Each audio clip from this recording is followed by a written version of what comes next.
மணி சேவிங்ஸ்க்கு எந்த டிகிரி தேவையில்ல, பேக்ரவுண்ட் தேவையில்ல, ஃபினான்சியல் அட்வைசர் தேவையில்ல, பரம்பரை சொத்து தேவையில்ல, லாட்டரி டிக்கெட் தேவையில்ல. நம்ம சேவிங்ஸ்ன்ற ஒரு கான்செப்ட் இருந்தா போதும். எவ்ளோ சேலரி வாங்கினாலும் 5,000 வாங்கினாலும் 15,000 20,000 எவ்ளோ வாங்கினாலும் அது கன்சிஸ்டன்ட்டா சேவ் பண்ணிட்டே வரணும். ரொம்ப வருஷத்துக்கு சேவ் பண்ணணும். 5 வருஷத்துக்கு இல்லங்க. கிட்டத்தட்ட ஒரு 20, 25 வருஷத்துக்கு சேவ் பண்ணணும். கன்டினியூஸா சேவ் பண்ணணும். காம்பவுண்டிங் அப்படிதான் வொர்க் ஆகும். நெறைய இன்ட்ரெஸ்ட் அப்படிதான் குடுக்கும். நெறைய எடுக்கக்கூடாது. ஒரு எமர்ஜென்சி ஃபண்டுன்னு ஒண்ணு எப்பவுமே வச்சிருக்கணும். ரூம் ஃபார் எரர் சொல்லுவாங்கல்ல. அன்பிளான்டா போகாத விஷயத்துக்கும் நம்ம பிளான் பண்ணியிருக்கணும். சர்வைவல் மென்டாலிட்டி இருக்கும். என்ன மாதிரி விஷயம் வந்தாலும் அத பிரேக் பண்ணக்கூடாது. அத கடந்து போகணும். அத தாங்கிக்கணும். அந்த சிச்சுவேஷன ஹேண்டில் பண்ண கத்துக்கணும். அதுதான் லாங் டர்ம் சொல்லுவாங்க. சிம்பிளா இருக்க கத்துக்கோங்க. போதுன்ற ஒரு வேர்ட எப்பவுமே வச்சுக்கோங்க. கோல் போஸ்ட்ட வந்து நகர்த்திக்கிட்டே இருக்காதீங்க. எனக்கு இது வந்துச்சுன்னா இதோட போதும். அதுக்கு மேல தேவையில்ல. மாடரேட்ன்ற ஒரு ஒரு ஒரு பிரின்சிபல லைஃப்ல வச்சுக்கோங்க. எதுவுமே வந்து கொஞ்சம் அளவோட இருந்தா எல்லாமே நல்லது. ரொம்ப தாண்டி போகக்கூடாது. நம்ம காச எப்படி ஹேண்டில் பண்ணணும்? ஐ திங்க் நெறைய பேருக்கு இந்த பிரச்சனை இருக்கு. அதனால தான் இந்தியால வந்து 5 மில்லியன் காப்பீஸ் வித்திருக்காங்க. இப்ப கூட இந்தியால வந்து பெஸ்ட் செல்லிங் புக்கா இந்த புக் தான் இருக்கு. அரவிந்த் சாமி ரெக்கமெண்ட் பண்ணியிருப்பாங்க. ஏக்தா கபூர் ரெக்கமெண்ட் பண்ணியிருப்பாங்க. நானும் அந்த மாரி தான் இந்த என்ன புக் அப்படின்னு சொல்லி தான் வாங்கி படிச்சேன். பட் எனக்கு ரொம்ப புடிச்சது. படிக்க நெறைய இன்ஃபர்மேஷன் புக்க தாண்டி நெறைய இன்ஃபர்மேஷன் இதுல இருக்கு.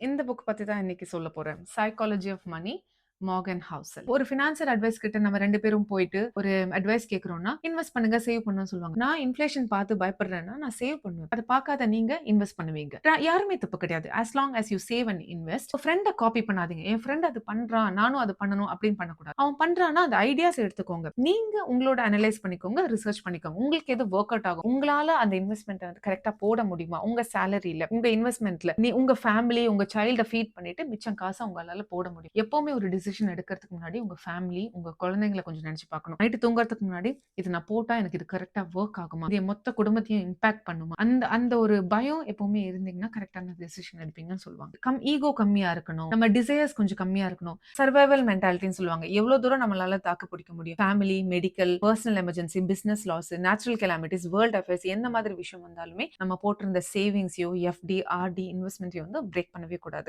எப்பவுமே அதை நம்ம எப்படி சேவ் பண்ணணும்? நெக்ஸ்ட் 20 இயர்ஸ், 30 இயர்ஸ்க்காக தேவைப்படும் தானே போடும். ஒரு இன்ட்ரெஸ்ட் போட்டா 30 இயர்ஸ்க்கு அப்புறம் நம்மளுக்கு இவ்வளவு ரிட்டர்ன்ஸ் வரும்னு நினைச்சா தான் நம்ம போடும். So, நீங்க அத பிரேக் பண்ணாதீங்க. பேனிக் ஆகாதீங்க. இருக்கிறத வச்சு எப்படி சமாளிக்கிறதுன்னு கொஞ்சம் பாருங்க. தேவையில்லாத எக்ஸ்பென்ஸ் அந்த டைம்ல கட் பண்ணணும். So one of the best example எப்படின்னா, இஃப் சப்போஸ் நீங்க ரிட்டயர்மெண்ட்டோ இல்ல ஃபேமிலிக்காக நீங்க சேவ் பண்றீங்க. ஒரு 30 இயர்ஸ்க்கு நீங்க சேவ் பண்ண போறீங்கன்னா, நம்ம இதுக்கு முன்னாடி 30 இயர்ஸ் என்னெல்லாம் ஈவென்ட்ஸ் நடந்திருக்குன்னு கொஞ்சம் யோசிச்சு பார்க்கணும். Like world affairs, political events. One of the best example வந்து கோவிட் கூட சொல்லலாம். Covid business loss. ஸோ இதெல்லாமே வந்து ஒரு 20 இயர்ஸ்ல நடந்த விஷயம் தான். ஸோ இதுக்கப்புறமா நெக்ஸ்ட் 25, 30 இயர்ஸ்ல என்ன வேணா நடக்கலாம். எல்லாத்துக்குமே வந்து யோசிக்கணும். சேவிங்ஸ்ன்றது வந்து வெறும் எஃப்டி, ஆர்டி ஒரு பேங்க் கேஷோ, ஒரு கோல்டன் மட்டும் இல்லாம ரூம் ஃபார் எரர், ஒரு மிஸ்டேக் எமர்ஜென்சி ஃபண்டுன்னு சொல்லி ஒண்ணு சேவ் பண்ணணும். இன் கேஸ் நம்ம பிளான் பண்ண மாதிரி நம்மளால கொண்டு போக முடியலனா, சேவிங்ஸ் ஏதாவது பிரேக் பண்ண வேண்டிய எமர்ஜென்சி வந்துச்சுன்னா, அந்த எமர்ஜென்சி ஃபண்ட மட்டும் எடுங்க. சேவிங்ஸ் எடுக்காதீங்க. காம்பவுண்டிங் வந்து கொஞ்சம் ரொம்ப வருஷம் டைம் கொடுத்தா தான் ஒர்க் ஆகும். அந்த எமர்ஜென்சி ஃபண்ட வந்து எந்த இன்வெஸ்ட்மென்ட்லயும் போடக்கூடாது. எக்ஸ்ட்ரா ஒரு ப்ராஃபிட் வரும். இந்த காசு கொடுத்தா நம்மளுக்கு இவ்வளவு ரிட்டர்ன்ஸ் 2 வருஷத்துல வரும். என்ன நடக்க போகுதுன்னு சொல்லி அந்த எமர்ஜென்சி ஃபண்ட நீங்க ஒரு நாளும் எடுத்துறாதீங்க. அது அந்த மாதிரி ஒரு சின்ன சின்ன டிசிப்ளின் இருந்தாலே வந்து வி கேன் சர்வைவ். எல்லாருமே ஸ்மார்ட்டா, எல்லாருமே ஐக்யூ ஹையா இருக்காங்க. எல்லா டஃபஸ்ட் எக்ஸாம்பிள் கிளியர் பண்ண டெக்னாலஜி வந்து ஃபிங்கர் டிப்ஸ்ல இருக்காங்க. இந்த மாதிரி இடத்துல நம்ம எப்படி கம்பீட் பண்றது? நமக்கு ஐக்யூ ஆர் ஸ்கில்ஸ் ஒர்க் ஆகாது. இந்த மாதிரி இடத்துல நம்மளுக்கு டைம் தான் நம்மளுக்கு ஹெல்ப் பண்ணும். அந்த டைம் வந்து வாங்கி கொடுக்கிறது வந்து மணி. நிறைய சேவிங்ஸ் நம்மளோட பேக்கப் இருந்துச்சுன்னா நமக்கு பிடிச்ச மாதிரி வேலையை நம்மளால பண்ண முடியும். பிடிக்காத வேலையில இருந்து வெளியே வர முடியும். ஹெல்த்தை வந்து பாத்துக்க முடியும். பீஸ் ஆஃப் மைண்ட் இருந்தாலே வந்து நீங்க பெஸ்டா இருப்பீங்க. உங்களுக்கு பிடிச்ச விஷயத்த பண்ணுவீங்க. That will give you success, correct? So money will give you freedom and success. Man in the car paradox னு சொல்லுவாங்க. ரோட்ல ஒரு எக்ஸ்பென்சிவ் கார் போகுதுன்னா நம்ம எல்லாருமே அதை பார்ப்போமா, சூப்பர் கார்னு சொல்லுவோம். பட் அது ஓட்டுறது டிரைவரா, ஓனரா யாருக்கும் தெரியாது. அவங்கள கண்டுக்கவும் மாட்டோம். அந்த கார் மட்டும் தான் நம்ம பார்ப்போம். நம்ம எப்போ சம்பாதிச்சு அந்த மாதிரி ஒரு கார் வாங்க போறோம். So என்ன பண்றோம்னா, அவங்க காசு கொடுத்து வாங்கின ஒரு பொருளை அதை வச்சுட்டு நம்மளோட ஆசையை வளர்த்துக்கிறோம். So we are using their money develop our desires. அப்படின்னா அவங்க வாங்கின பொருளை வச்சுட்டு நம்மளோட ஆசையை வளர்த்துக்கிறோம். அவங்க என்ன நினைப்பாங்க, இதை போட்டு எனக்கு அட்ராக்ஷன் வரும், இதை போட்டா என்ன எல்லாரும் பார்ப்பாங்க. பட் இல்ல, போட்டிருக்கவங்களை யாரும் திரும்பி கூட நம்ம பார்க்க மாட்டோம். இதே சிச்சுவேஷன் தான் நம்மளுக்கு நடக்கும். ஸோ இந்த ப்ராடக்ட்ஸ் எப்பவுமே வந்து ஒருத்தவங்களோட காசு செலவாகும், இன்னொருத்தவங்களுக்கு காசு டெவலப் ஆகும். இதனால அட்டென்ஷன் கிடைக்காது. அந்த பொருளுக்கு தான் அட்டென்ஷன், அந்த பொருளோட பிராண்ட் தான் இன்க்ரீஸ் ஆகும். தவிர நம்மளுக்கு அட்டென்ஷன் வேணும்னா நம்ம ஹியூமிலிட்டியா இருக்கணும், நம்ம கொஞ்சம் பணிவோட இருக்கணும், கொஞ்சம் நல்ல குணத்தோட இருக்கணும். பில்கேட்ஸோட ஸ்டோரி நம்ம எல்லாருக்குமே தெரியும். Bill Gates Microsoft CEO, right? அவர் படிச்ச ஸ்கூல் லேக் சைட். அங்க கம்ப்யூட்டர் ஃபர்ஸ்ட் எப்படி வந்தது? பில் டகால்ன்ற ஒரு teacher is a world war II retired pilot and navy officer. அவர் அவர் வந்து அந்த பேரண்ட்ஸ் கிட்ட சண்டை போட்டு அவங்களோட ஒரு ஃபண்ட்ல கம்ப்யூட்டர் கண்டிப்பா அந்த ஸ்கூலுக்கு வேணும்னு ஆசைப்பட்டாங்க. அந்த காலகட்டத்துல 300 மில்லியன் பசங்க உலகத்திலேயே ஸ்கூல் படிச்சுட்டு இருந்தாங்க. பட் லேக் சைட் ஸ்கூல்ல மட்டும் 300 பசங்க படிச்சிருந்தாங்க. அதுல Bill Gates was one of them. 1964ல 8th கிரேட் படிச்சிருந்த பில் கேட்ஸ் கூட இன்னொரு ஃப்ரெண்ட் இருந்தாங்க, பால் ஆலன். நம்ம எல்லாருக்குமே தெரியும். 2 பேர் சேர்ந்தாங்க மைக்ரோசாஃப்ட் ஆரம்பிச்சாங்க. But there is a third person called Kent Evans. This third person is the smartest. இந்த 2 பேரை விட ஸ்மார்ட்டான மைண்ட் வந்து கென்ட் evens. In fact கென்ட் was a person மைக்ரோசாஃப்ட்னு இல்ல, நம்ம எல்லாருமே ஒரு சிஇஓ ஆகணும், ஒரு கம்பெனி ஆரம்பிக்கணும், நிறைய பேருக்கு வேலை கொடுக்கணும், பெரிய பெரிய ஆம்பிஷன்ஸ் வச்சிருந்த ஒரு பர்சன் தான் கென்ட் ஈவன்ஸ். பில் கேட்ஸ்க்கு நடந்தது பெரிய லக்.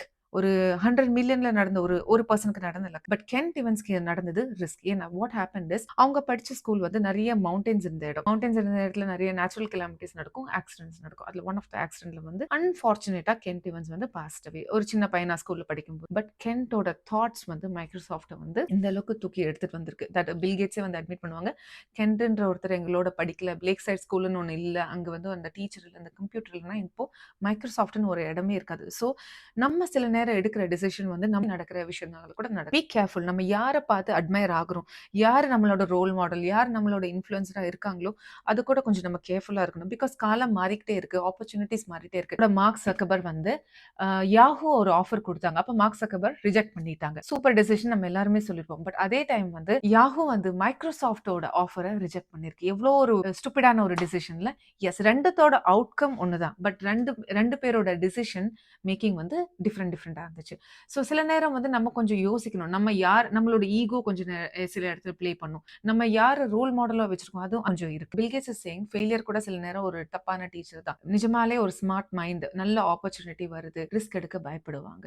நம்ம டெசிஷன் தப்புன்னு நம்மளுக்கே வந்து ஒரு லோ கான்ஃபிடன்ஸ் கொண்டு வந்துரும். ஸோ எப்பவுமே சக்சஸ் அண்ட் ஃபெயிலியர் இதை வந்து கொஞ்சம் மாடரேட்டா பார்த்தா எல்லா மாதிரியான சுச்சுவேஷனுக்கும் நம்மளுக்கு ஹெல்ப் பண்ணும். இனஃப்ன்ற ஒரு வேர்டு வந்து ரொம்ப சிம்பிளான வேர்டு தான். பட் அது ரொம்ப ரொம்ப பவர்ஃபுல்லான வேர்டு. நாட் இனஃப், பத்தவே பத்தலன்ற ஒரு கான்செப்ட் இருக்கும் அந்த மைண்ட். அது சில நேரத்துல தப்பான டிசிஷனை கொண்டு போய்விடும். ராஜ்குப்தான்றவர் கொல்கட்டால பிறந்தாரு. பெரிய எந்த சப்போர்ட்டும் அவருக்கு இல்ல. சின்ன வயசுல ஆர்ஃபனா இருந்தாரு. அவர் ஒரு ஒரு ஃபுட்பால் கிரவுண்ட், ஒரு கிரிக்கெட் கிரவுண்ட கூட நேர்ல சரியா பார்க்க முடியாத ஒரு சிச்சுவேஷன்ல அவர் வளர்ந்தாரு. பட் கிட்டத்தட்ட 40 வயசுல வந்து மெக்கன்சியோட சிஇஓவா அவருக்கு அந்த எவ்வளவு பெரிய கம்பெனி மெக்கன்சி, அதோட சிஇஓ இருந்தாரு. மில்லியன்ஸ் கணக்குல சொத்து வச்சிருந்தாரு. அதோட நிறுத்தாம அவர் அதுல இருந்து ரிட்டையர் ஆயிட்டு United Nations world CEO board மெம்பர்ஸ்ல வந்து ஒன் ஆஃப் த மெம்பரா ஜாயின் பண்ணார். அவர் கூட அவர் பக்கத்துல இருந்தது Warren Buffett, Bill Gates, Goldman ஷாஸ்.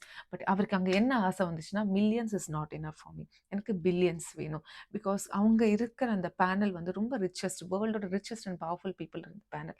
அதுல எப்படி நம்ம போறது, நம்ம எப்படி நம்மளோட வெல்த்தை இன்க்ரீஸ் பண்ணணும்னு சொல்லி he started doing something, analyse பண்ண ஆரம்பிச்சாரு.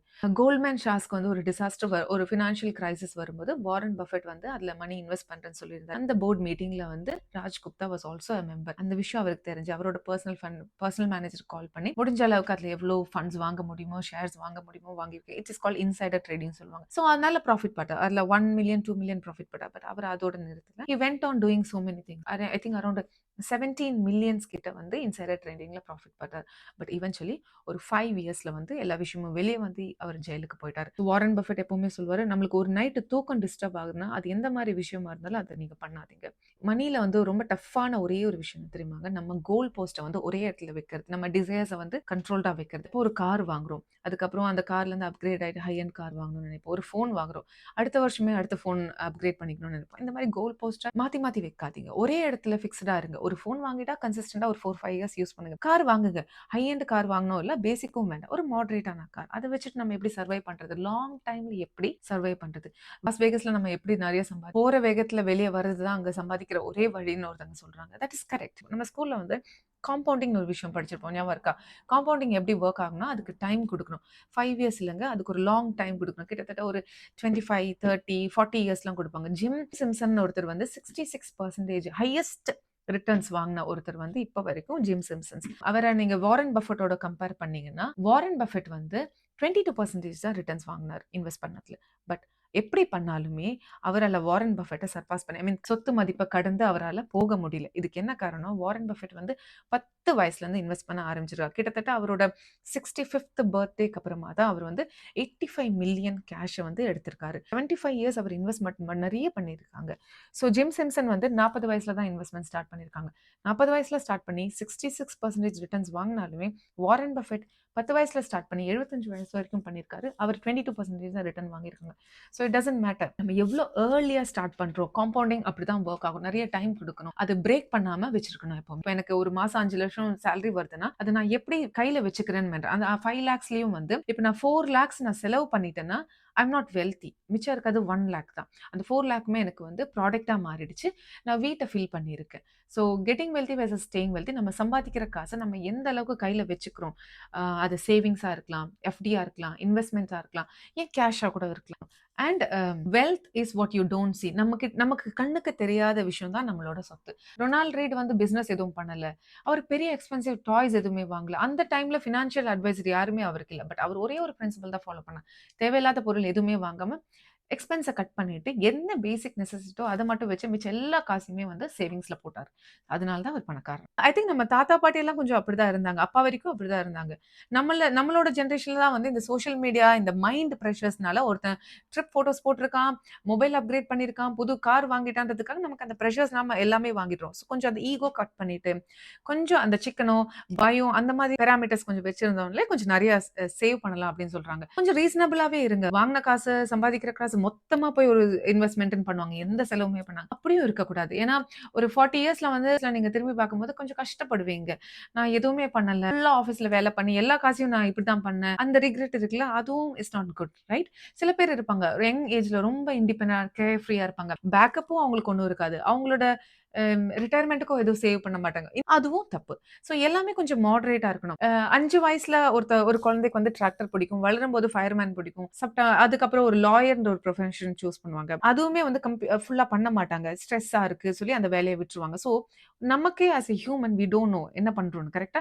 5 இயர்ஸ்க்கும் 25 இயர்ஸ்க்கும் நம்மளோட ஆசைகள் மாறிட்டு இருக்கு. அப்ப நம்ம எப்படி ஒரு ஒரு ஒரு ஸ்டாக் மார்க்கெட்டோ, ஒரு இன்வெஸ்ட்மென்ட்டோ, ஒரு சேவிங்ஸோ கன்சிஸ்டன்ட்டா இருப்போம்னு நெனைப்போம். எதுவுமே இருக்காது. நமக்கே தெரியாது. அது எப்படி வேணா மாறலாம். நம்ம மாறலாம். இன்வெஸ்ட்மென்ட்ட எடுப்போம். சில நேரம் ரிட்டர்ன்ஸ் வரும். சில நேரம் ரிட்டர்ன்ஸ் வராது. ஸோ இதனால எல்லாமே வந்து கொஞ்சம் மாடரேட்டா தான் பண்ணணும். இன்வெஸ்ட்மென்ட் பண்ணாலுமே மாடரேட்டா பண்ணுங்க. புடிச்ச வேலை பண்ணாலுமே மாடரேட்டா பண்ணுங்க. அதுக்கு நம்ம சேவிங்ஸ்ன்னு ஒண்ணு கரெக்ட்டா வச்சுக்கிட்டே இருக்கணும். நம்மளுக்கு தெரியாத விஷயத்தலாம் வந்து இந்த ஆத்தர் வந்து எழுதி குடுத்திருக்காரு. இந்த ஆத்தரே இப்ப எப்படி இருக்காருன்னா, ஒரு வைஃப் 2 பசங்களோட ஒரு பேசிக்கான காரு, ஒரு பேசிக்கான ஒரு வீட்ல வந்து வாழ்ந்துட்டு இருக்காரு. So he is also very good example. Um ஓவராலா நான் வந்து ஹைலைட்ஸ் மட்டும் தான் இந்த புக்ல சொல்லியிருக்கேன். பிகாஸ் அவ்வளோதான் நம்மளுக்கு ஒரு 10 மினிட்ஸ்ல என்னால எவ்வளோ ஹைலைட்ஸ் குடுக்க முடியுமோ, அது மட்டும் தான் நான் சொல்லியிருக்கேன். பட் நீங்க இந்த புக்க வாங்கி படிச்சா இன்னும் பெட்டர். படிக்க முடியலனாலும் இட்ஸ் ஓகே. ஜஸ்ட் நான் போட்ட இந்த ஹைலைட்ஸ் ஃப்ரேம் ஒர்க்க பாருங்க. I think that should be okay for you.